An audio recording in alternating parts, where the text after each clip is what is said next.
ज्ञानञ्जनशलाकया चक्षुरामिलितं येन तस्मै श्रीगुरुवे नमः।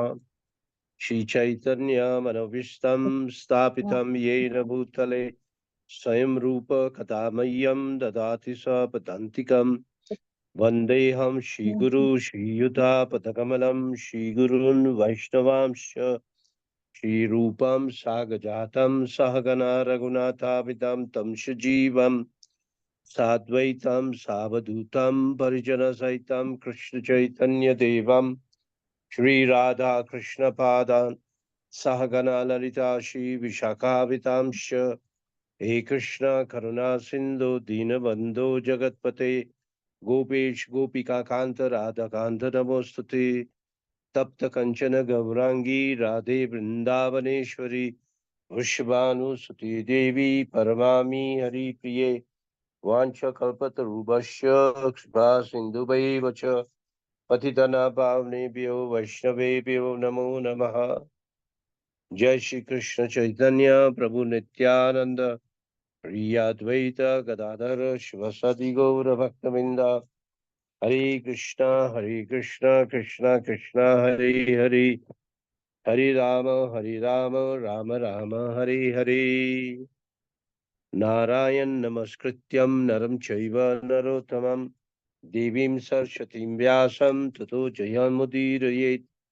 नष्टप्रायेषु अपत्रेषु नित्यं भागवत सेवया भगवते उत्तम श्लोके भक्ति भवति नष्टकी।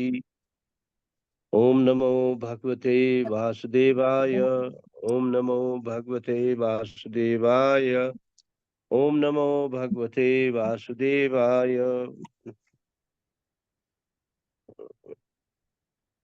Hare Krishna. Thank you very much, Prabhuji. Please accept our humble obeisances on behalf of everybody who have joined the group and are about to join and would be watching this recording later on. Prabhuji, we are reading the Srimad Bhagavatam. We are on Canto 2, Chapter 9, which is the answers by citing the Lord's Version. The text for today is text 36, Prabhuji. And we are on the third paragraph today. The revealed scriptures give directions directly to this end. Okay. So I'll hand over to you. I'll just read the verse once and then we go to the third paragraph. A person who is searching after the absolute truth, the personality of Godhead, must certainly search for it up to this, in all circumstances, in all space and time, and both directly and indirectly. Now going to the third paragraph. The revealed scriptures give directions directly to this end. But because the bewildered living entities are blinded by the glaring reflection in the darkness, they are unable to find the truth of the revealed scriptures. For example, in the Bhagavad Gita, the whole direction is targeted towards the personality of Godhead Lord Shri Krishna. But for want of a bona fide spiritual master, in the line of Brahmaji or the direct hearer, Arjun, there are different distortions of the revealed knowledge by many unauthorized persons who just want to satisfy their own whims. Undoubtedly, Bhagavad Gita is accepted as one of the most brilliant stars in the horizon of the spiritual sky. Yet the interpretations of this great book of knowledge have so grossly been distorted that every student of the Bhagavad Gita is still in the same darkness of glaring material reflections. Such students are hardly enlightened by the Bhagavad Gita. In the Gita, practically the same instruction is imparted as in the four prime verses of the Bhagavatam. But due to the wrong and fashionable interpretations by unauthorized persons, one cannot reach the ultimate conclusion. In the Bhagavad Gita 1861, it is clearly stated, Ishvara sarva bhutanam hrideshirjuna tishtati brahmayan sarva bhutani yadra rudhani mayayam. The Lord is situated in the hearts of all living beings as Paramatma and is controlling all of them. In the material world under the agency of the external energy. Therefore, it is clearly mentioned that the Lord is the supreme controller. and that the living entities are controlled by the Lord. In the same Bhagavad Gita 1865, the Lord directs as follows: Manmana bhava mad bhakto madhyaji mam namaskuru mami vasyashi satyam te pratijano priyashi me. It is clear from this verse of the Bhagavad Gita that the direction of the Lord is that one should be God minded, a devotee of the Lord, and a worshipper of the Lord, and must offer all obeisances unto Lord Krishna. By so doing, the devotee will undoubtedly go back to Godhead, back to home. So, we will try to discuss this paragraph. Now, reveal, reveal scriptures. Anyone is saying something? Okay. Okay, reveal scriptures give us a direction to the end. What is that end? That Krishna is everything. But because of bewildered living entities, because they are in darkness, they are unable to find the truth of the revealed scriptures. For example, like we all know the famous Ramayana and probably very, very famous scripture.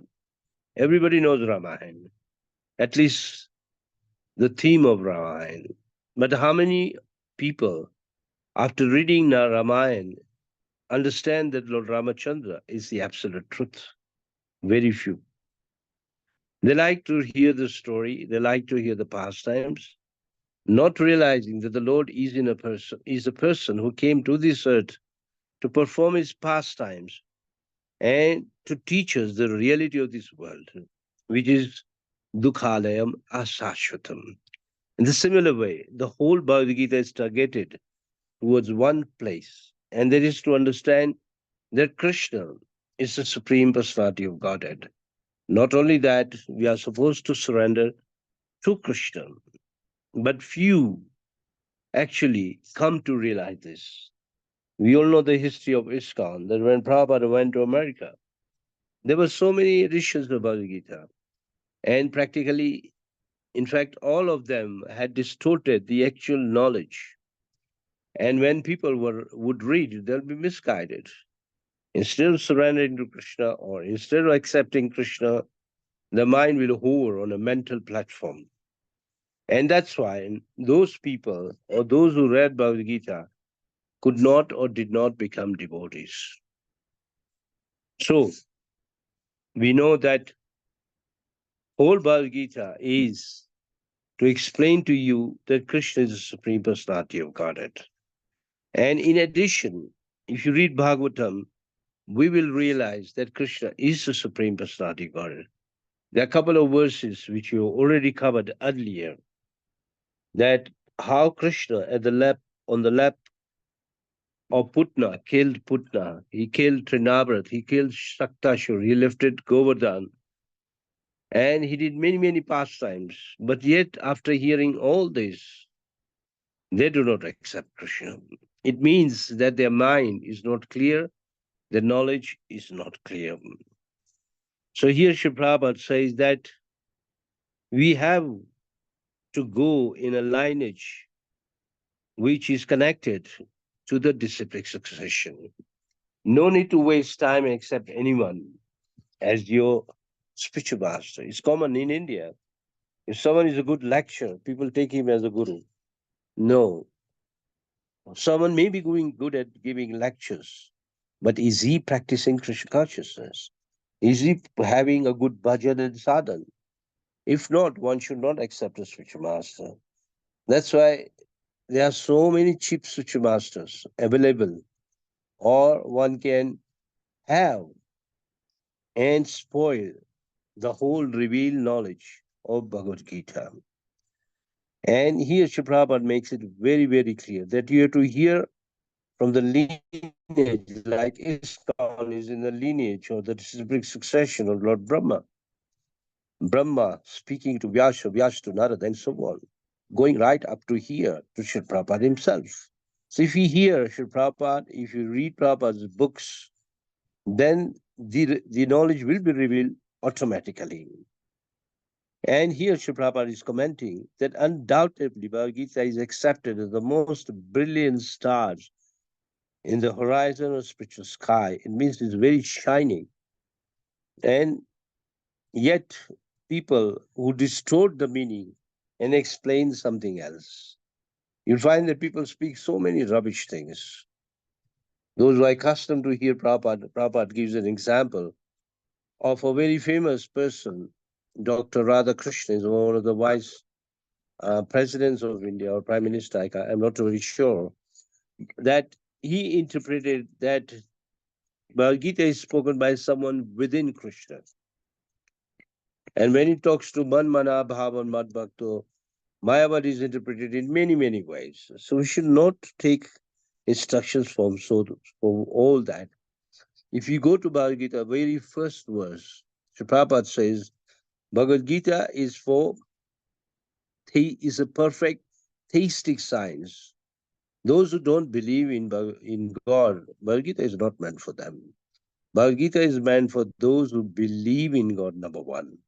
Secondly, the secret of Bhagavad Gita is you have to take or you have to walk in the shoes of Arjuna.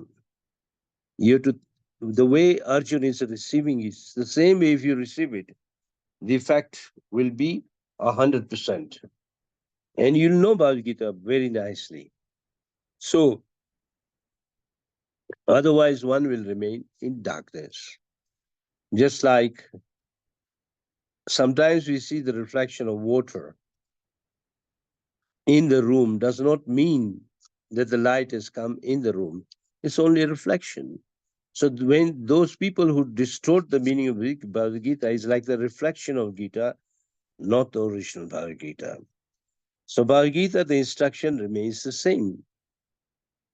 We are on the four prime verses or the root verses of Bhagavatam. 34, 35, sorry, 33, 34, 35, 36. This is the last of them. And the verse is very clear.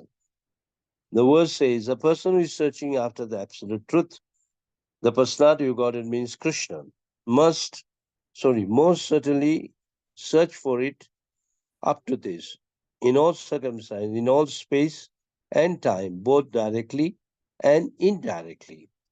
It's very, very clear that whatever Bhagavatam says is a complete science of Krishna. And one need to go further. Everything is here, and that even to the highest level. Now, backing this is Sri Chaitanya Mahaprabhu himself says, Aradhya Bhagwan Vrajesh Thanayo Tadhama Vrindavanam Ramya Kachita Upashana Vadavargu Vargena Kalpitayam Srimad Bhagavatam Pramanam Amalam. He says it very, very clear. The Srimad Bhagavatam is evidence that has the evidence that Krishna is the Supreme Personality of Godhead. Because so, in other words, Bhagavatam makes it very, very clear that only Krishna is to be worshipped and he is the most worshipable. Sorry. Krishna is the subject and Krishna is the object. For every devotee, for anyone who reads Bhagavatam, if one keeps up this idea, one will never go wrong. One is to stay within this and do not jump out of this. And people who are actually surrendered to Krishna, Krishna says it very, very clearly. Sarva dharma paritajam amekam sharan vraja. Eka means only me. Surrender to me. And he says, aham to sarva papivyo mokshishami masucha. Aham means I. Krishna says I will take all your sinful reactions away. Now that means we have to surrender to Krishna. Earlier we surrender, the better it is. Now the question may remain, how do we surrender to Krishna? Does anybody have an idea? How do we surrender to Krishna? Do we just go to the temple with the folded hands and tell our Radha Banki Bihari, okay, I'm surrendered to you? Is that the way? Or is there any other way? Does anybody like to try? How do we surrender to Krishna? Yes, someone is. Somebody else likes to try? Nobody likes to try? By thinking of him all the time, chanting. Yeah, but what is a practical way of surrender? How do we practically surrender? For example, I'll give you a hint. If you want to enroll into a school to learn something, how do you do it? To register my name. Yes, you register your name, you go to the school, and if you're admitted, then you can join, not otherwise, not outside the school. So surrender literally means surrender to the spiritual master who is in a disciplic succession, and you join his school. That is the meaning. Should If you go to accept the the spiritual Guru, master, if you accept the spiritual master and you are ready to accept his instructions and follow the instructions, your life is successful. Not only that, even if you are not pure, even if you are not a devotee, devotee doesn't mean not a very strong devotee, it doesn't matter. If you surrender to the spiritual master, by the grace of the spiritual master, you'll be able to surrender to Krishna. This question was very nicely discussed by one of the disciples of Sripad Ramanujacharya when he asked his spiritual master, what is the purport of Sarva Dharma Parityaja? He gave a clear-cut answer. When you say you are surrendered to Krishna, it means you should first be surrendered to your spiritual master. Are you surrendered to the spiritual master? If yes, then it means you are surrendered. And if you are surrendered, if your spiritual master is in a disciplic succession, you are directly connected to Krishna. And in the due course, simply by obedience of the instructions given by your spiritual master, you'll make a very fast progress. And in a very short time, you'll become qualified to become a pure devotee of Krishna. You'll deliver yourself and you'll also deliver others. So we should all try our best to obey the spiritual master. For example, when Prabhupada, in the beginning in America, uh, before initiation, the hippies were doing any nonsense. But when initiation was discussed, Sri Prabhupada said you have to refrain from all activities. No meat eating, no gambling, no illicit sex, no intoxications. Probably all of them were accepted. All of them were accepted. But one thing they were a bit reluctant is illicit sex. Because they were so used to have illicit sex that it was not like possible. So they said, Swamiji, can we change this? Swamiji said, no, I cannot compromise for you the original principles. So Shri Prabhupada did not compromise. Before he accepted everything. But after initiation, he was very strict. No, we cannot change this injunction of the Vedas. No illicit sex means no illicit sex. Now, if you discuss our Vedic scriptures, Krishna consciousness, and even if you study Bhagavad Gita makes a very clear cut explanation in the 7th chapter, verse number 11, that the sex is only for procreation, propagation of God-loving children, not otherwise, not a mischief, the way they used to do. Because when people think I can enjoy illicit sex at the same time, practice Krishna consciousness, it is not possible. It is like lighting a fire and pouring water in it. The fire will not go on further. And you'll find that people who break this injunction, they do not make progress. They stay behind, or they don't make progress literally at all. But if you try, then Krishna will help you. How? Prabhupada quotes this verse. Ishvara sarva bhutanam hridesha juna tishtati brahmayan sarva bhutani yantra rudaya maya. This body also is a yantra. Yantra means a machine And Krishna is situated in our heart as Paramatma. He's controlling all of us.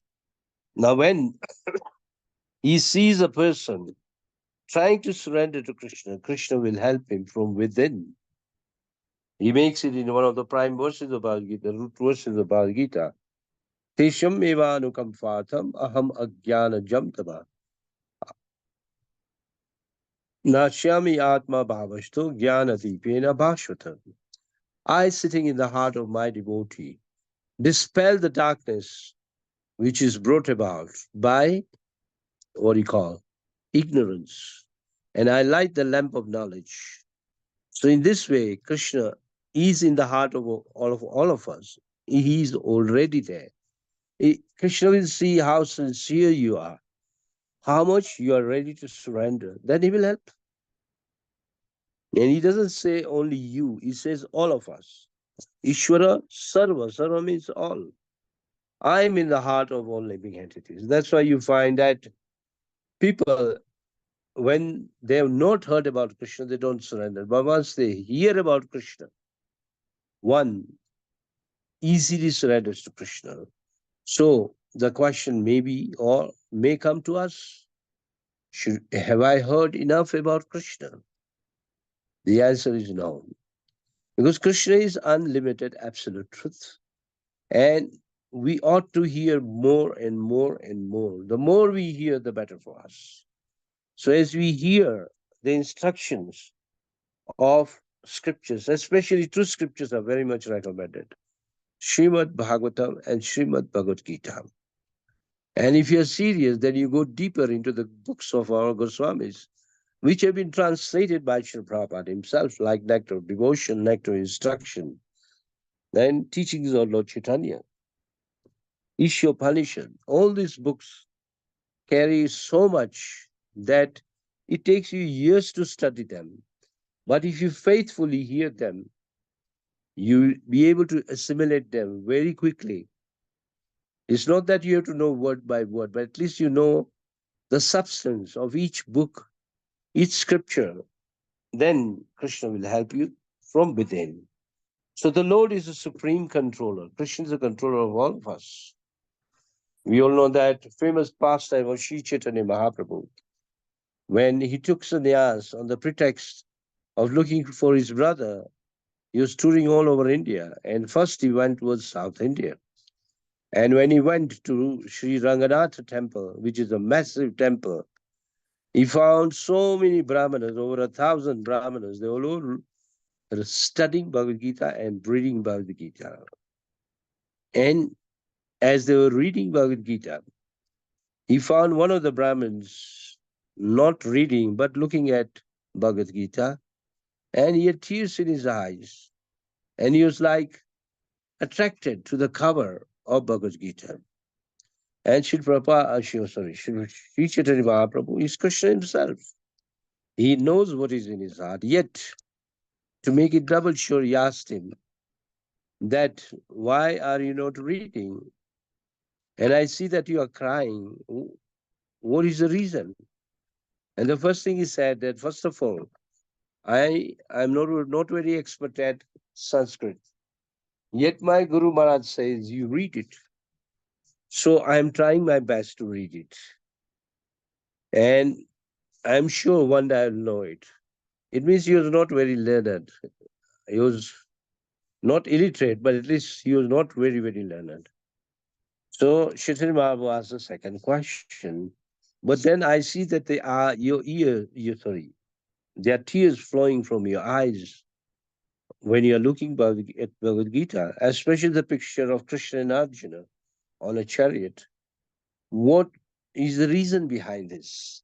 And he replied, this is due to seeing this picture that I feel like crying, because I see that the Lord of the universe is riding the chariot of his devotee. This makes my heart soften, broken-hearted, and so soft that it makes me cry. Upon hearing this, Sri Chaitanya Mahaprabhu was extremely pleased. And what did he tell him? That all these brahmanas who are here, They are trying to learn, but you have already got the essence of Bhagavad Gita. And when the Brahmin heard this, he started looking at Sri Chaitanya Mahaprabhu, and he realized that Chaitanya Mahaprabhu cannot be anyone else other than Krishna. And Chaitanya Mahaprabhu did show him the Krishna form and told him not to reveal to anyone what he just saw. So this is how Krishna works. Or if you hear the talks of Sri Chaitanya Mahaprabhu and Ramanan Rai in Sri Chaitanya Chaitramrita, it's a very long conversation. And those who have read the conversation, you realize that the conversation goes deeper, deeper, deeper, deeper. It starts with very basic questions. And when Ramanand Rai is replying, Chaitanya Mahaprabhu says, go a little further, go a little further, encourage him to go deeper. Then comes a time when Chaitanya Mahaprabhu asks him questions, which actually Ramanand Rai would not be able to answer. But Chaitanya Mahaprabhu is in the heart of Ramanand Rai also. Because there are some confidential matters about Radha and Krishna. Yet Ramanand Rai, he told Chaitanya Mahaprabhu that you are the one asking the question and you are the one answering the question, inspiring me to answer those questions. So when you read this conversation of Ramanand Rai and Sri Chaitanya Mahaprabhu, you learn so many things, starting with Varnashram Dharma, Bhagavad Gita, Sarva Dharma Pratajya, Manmana Bhava Mat Bhakto, deep meanings, or we can say ulterior meanings of Srimad Bhagavatam, deep into the pastimes of Radha and Krishna, and ultimately surrender.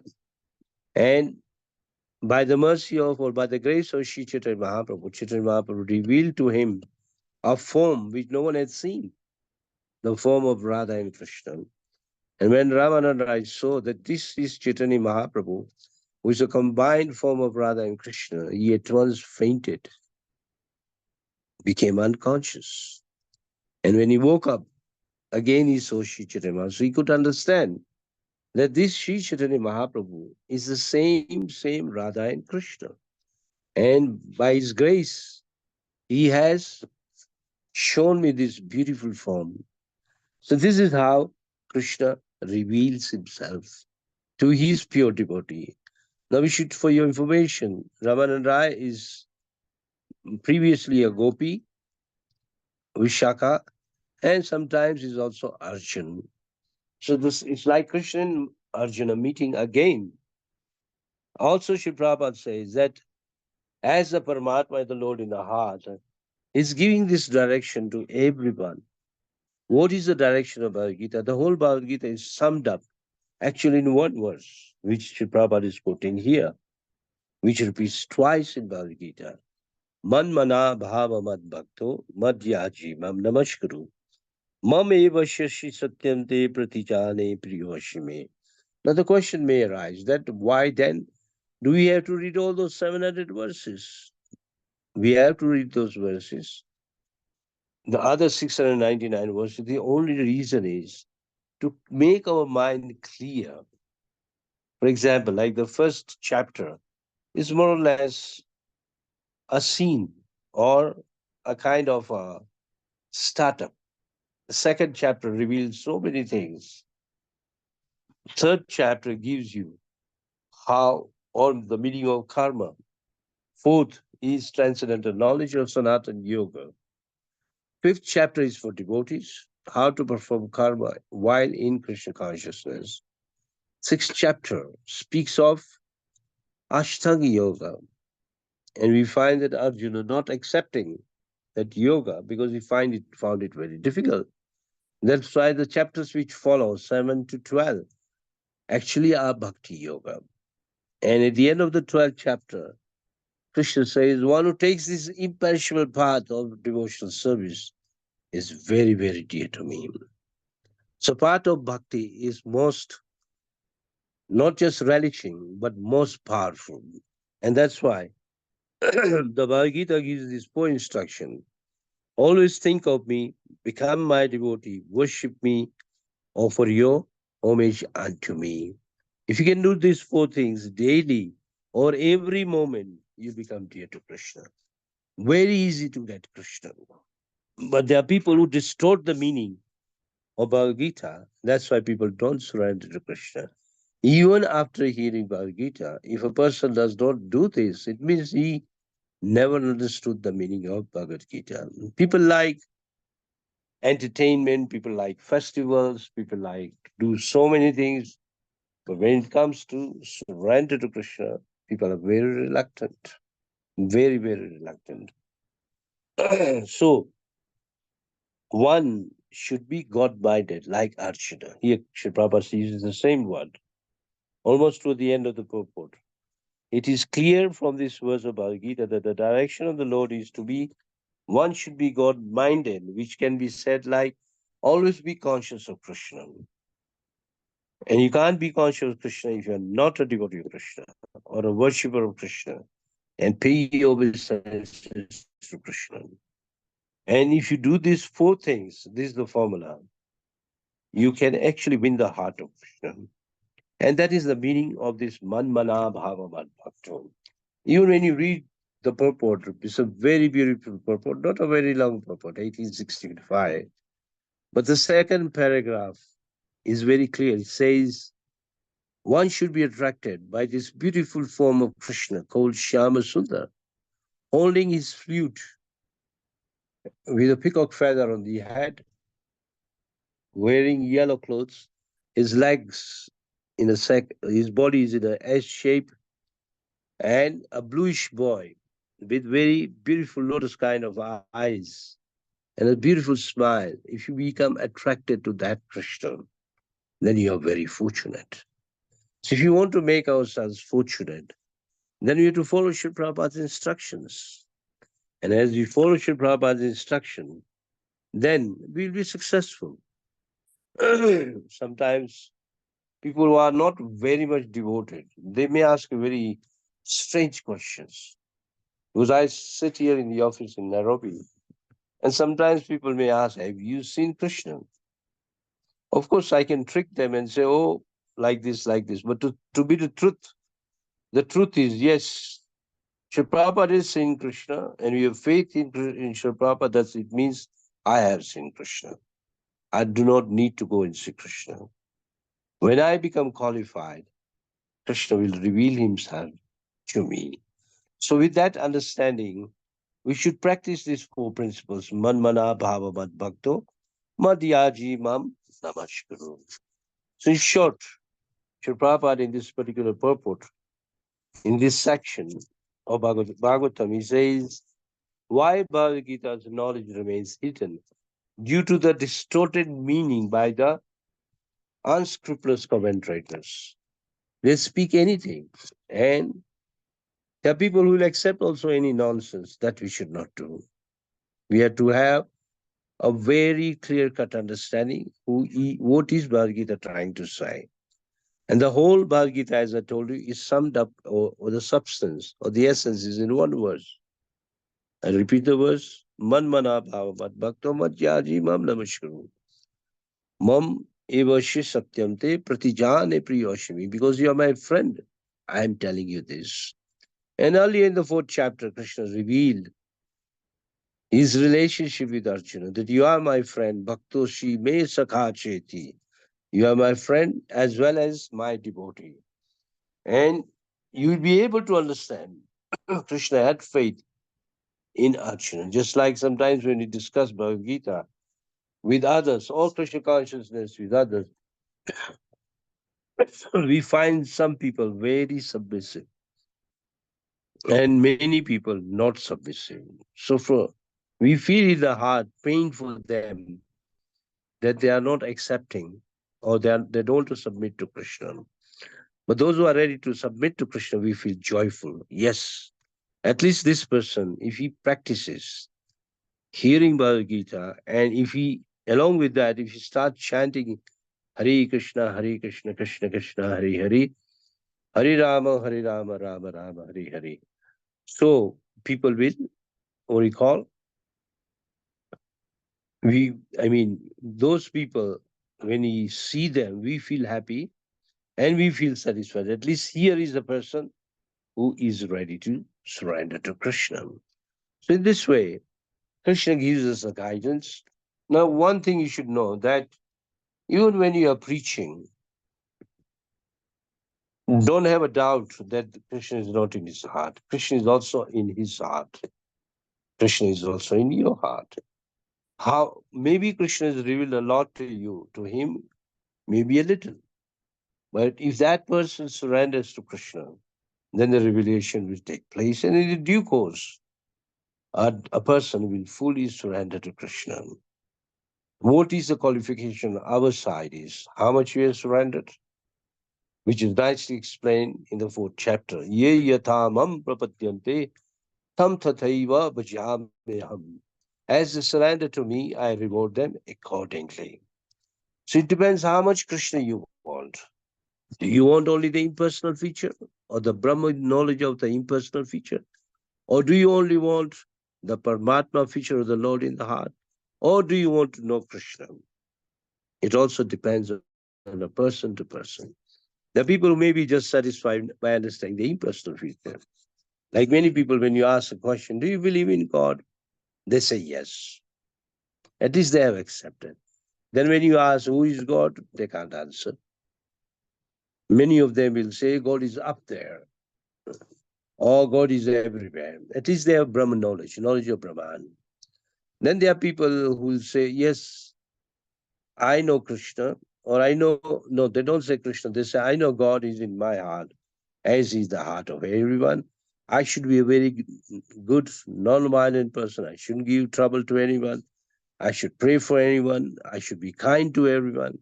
Very good. That is Paramatma feature. But those who are devotees, especially Krishna conscious devotees, when you say who is God, they'll say Krishna. It means that person has realized who is God. And Krishna, along with his all the paraphernalia, Krishna, his diverse energies, his various incarnations, all his pastimes, his deeds, his way of doing things, the way of he understands things. When all this is realized, that is called tattvata. Tattvata means understanding Krishna in truth. There's a famous verse Prabhupada quotes in Bhagavad Gita. Kipa vipra kipa nyashi shutrake denaya jai Krishna tattveta sai guru haya. So, you should only go to a person who knows Krishna in truth. In truth, he knows complete Krishna. And for that, the qualification doesn't mean that he has to be a Brahmin, a learned Brahmin, or he should be a sannyasi. He can be even a Sudra, a labor class person, but he knows Krishna in Tattvata. We should surrender to that person, hear about Krishna from him. Then we can understand the knowledge of Bhagavad Gita, Bhagavatam very, very clearly. And the knowledge is very clear, very clear, very straightforward. There is no juggling in the words. In the introduction of Bhagavad Gita, Srila Prabhupada says, the spirit of Bhagavad Gita lies in Bhagavad Gita. You just read verses. You see the spirit there. And the beautiful purpose what Srila Prabhupada has given so that we can understand that verse in its actual meaning. And Srila Prabhupada is backed up by the whole disciplic succession, a line of all experienced teachers who were practicing Krishna consciousness, and they are all ready to give their blessings to us. Hare Krishna. So we have 5 minutes left. If you have any questions, you can ask. Hare Krishna. Thank you very much, Prabhuji, for today's session. Prabhuji, this verse 36 is concentrating on Abhideya, which is the process. What? Abhideya. Is it concentrating? So we have the Sambandha, Abhideya, and the Prayojana. So, Yeah. So 36 is concentrating on Abhideya. It's the process. Yeah. Abhideya means devotional service. Or our activity, for example, Sambandha means relationship. understanding of relation. Then to act in that relationship is called abhiday. Then as you perform abhiday, then you get prayojana, the love of Krishna. All are linked to each other. Yes, this verse is speaking because we are trying to learn or hear about Krishna. It does come into the category of abhiday. Yes. Thank you. Thank you very much, Prabhuji. Are there any other questions or comments from the group?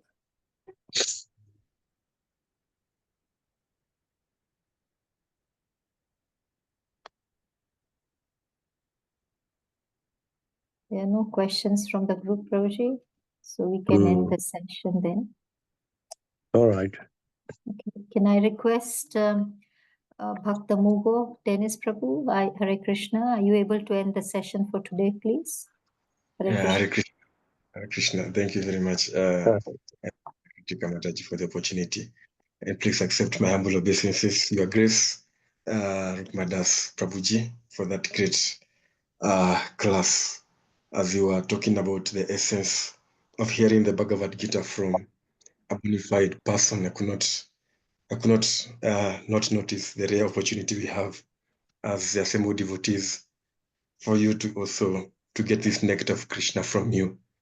Such a rare opportunity, and thank you very much. So I'd like to request everyone to kindly to unmute. We do one Maha Mantra. Hare Krishna. Hare Krishna, Hare Krishna, Krishna Krishna, Hare Hare, Hare Rama, Hare Rama, Rama, Hare Hare Hare. Vacha Prabhupada ki Jai. Vacha Kalpatarubhyascha Kripa Sindhubhaiva Patitanam Pavanebhyo Vaishnavebhyo Namo Namaha.